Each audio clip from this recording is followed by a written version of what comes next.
إن الحمد لله نحمده ونصلي على رسوله الكريم أما بعد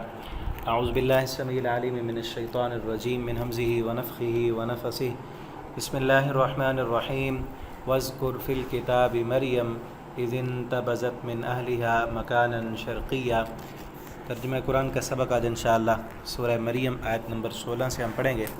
وذکر اور ذکر کیجئے فی الکتاب کتاب میں مریم علیہ السلام کا، اذ انتبذت جب وہ الگ ہوئیں،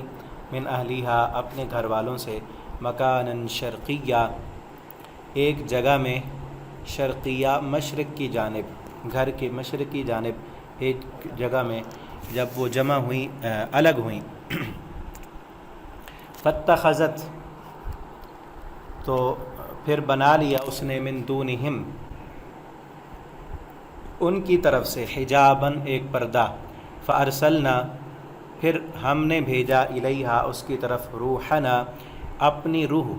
یہاں روحنا سے مراد فرشتہ ہے کہ اپنا فرشتہ بھیجا، فتمثل لہا تو اس نے شکل اختیار کی، لہا اس کے سامنے، بشراً ایک بشر کی، سویہ مکمل ایک کامل انسان جیسی شکل و صورت میں جبرائیل علیہ السلام فرشتے وہ مریم علیہ السلام کے پاس آئے۔ پیچھے ہم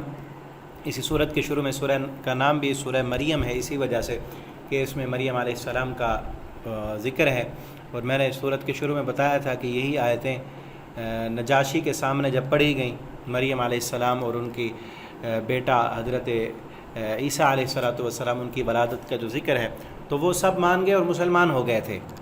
ٹھیک ہے نا۔ تو یہاں میں نے یہ بھی بتایا تھا کہ یہاں اللہ تعالیٰ نے اپنی قدرت کاملہ کا ذکر کیا ہے۔ پچھلے رکوع میں جو ہم نے واقعہ پڑھا، حضرت زکریہ علیہ السلام کو اللہ تعالیٰ نے بڑھاپے میں بیٹا عطا کیا تھا، اور وہ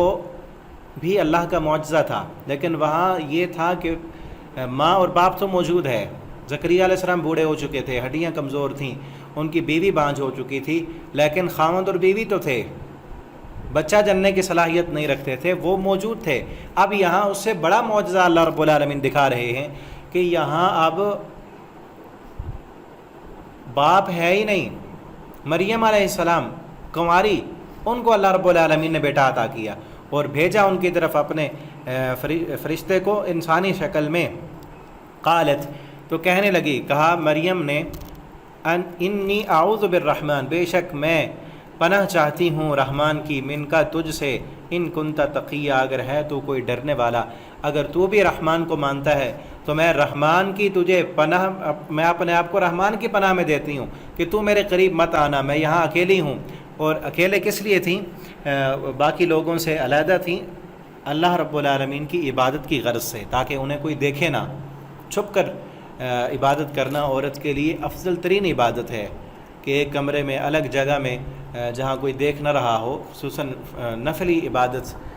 تاکہ لوگوں کو پتہ نہ چلے، اور اللہ رب العالمین کے ساتھ اپنا تعلق مضبوط کرنے کے لیے الگ مکان میں تھیں وہ۔ یا یہ بھی مفسرین نے لکھا ہے کہ حیض سے پاکیزگی حاصل کرنے کے لیے وہ الگ تھیں اور لوگوں سے پردہ کیا ہوا تھا۔ قال تو کہا، اس فرشتے نے کہا، انما انا رسول ربک بے شک میں تیرے رب کا بھیجا ہوا ہوں، لأہب لک غلاما زکیہ تاکہ میں تجھے ایک پاکیزہ لڑکا عطا کروں، پاکیزہ بیٹا عطا کروں۔ قالت کہنے لگی مریم علیہ السلام نے کہا، انا یکون لی کیسے ہوگا میرے لیے بیٹا، ولم یمسسنی بشر حالانکہ مجھے تو کسی بشر نے چھوا بھی نہیں، ولم اک بغیہ اور میں باغی بھی نہیں ہوں، میرا بیٹا کیسے ہوگا؟ بیٹا تو تب ہوتا ہے، بیٹے سے پہلے شادی ہونا ضروری ہے، شادی ہوگی اور خاوند اور بیوی کا جو آپس میں تعلق ہے وہ ہوگا، حمل ہوگا، پھر بیٹا ہوگا۔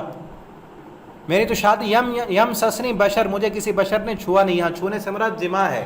اس طرح پیچھے ہم نے پڑھا نا سورہ نساء میں، او لمستم النساء اگر تم نے عورتوں کو چھوا ہو تو غسل کرو، وہاں چھونے سے مراد کنایہ کیا گیا جماع سے۔ میرے ساتھ کسی بشر نے جماع ہی نہیں کیا، میری شادی بھی نہیں ہوئی، ولم اکو بغیہ اور میں باغی بھی نہیں، میں زانیہ بھی نہیں، یعنی کسی بشر نے جائز طریقے سے بھی مجھے نہیں چھوا اور ناجائز طریقے سے بھی نہیں چھوا، بچہ کیسے ہوگا؟ قال کذالک فرشتے نے کہا، اسی طرح ہے، کہ اسی طرح جیسے تو کہہ رہی ہے نا کہ مجھے کسی بشر نے نہیں چھوا، نہیں چھوا، اس میں کوئی شک نہیں، تو پاکیزہ ہی ہے، لیکن قال ربک کہا ہے تیرے رب نے، ہوا علیہ حیٌ وہ مجھ پر آسان ہے، تیرا رب اب اپنی قدرت کا معجزہ دکھانا چاہتا ہے، بغیر باپ کے بیٹا عطا کرنا چاہتا ہے تجھے۔ وعلیہ ہین، اور وہ مجھ پر آسان ہے، رب نے کہا کہ یہ مجھ پر آسان ہے، وَلِنَجْعَلَهُ آیا، اور تاکہ وہ بنائے اس کو، تاکہ ہم بنائیں اسے آیتاً نشانی، للناس، لوگوں کے لیے ایک معجزہ بنائیں، نشانی بنائیں، ورحمۃ منا، اور یہ رحمت ہوگی ہماری طرف سے، وکان امرا مقضیہ، اور یہ کام طے شدہ ہے، یہ تیرے رب نے فیصلہ کر لیا ہے، اور یہ بچہ ایسے ہی تجھے بیٹا ملے گا اللہ کی رحمت سے، چاہے تجھے کسی بشر نے نہیں چھوا۔ پھر ان کا بچہ ہوا، پھر بچے کو لے کر آئیں، لوگ کیا کہنے لگے وہ انشاءاللہ آگے ہم اگلے سبق میں پڑھیں گے۔ اللہ تعالی ہمیں قرآن پڑھنے کی، سمجھنے کی، اس کے مطابق اپنا عقیدہ اور عمل بنانے کی توفیق دیں۔ السلام علیکم ورحمۃ اللہ وبرکاتہ۔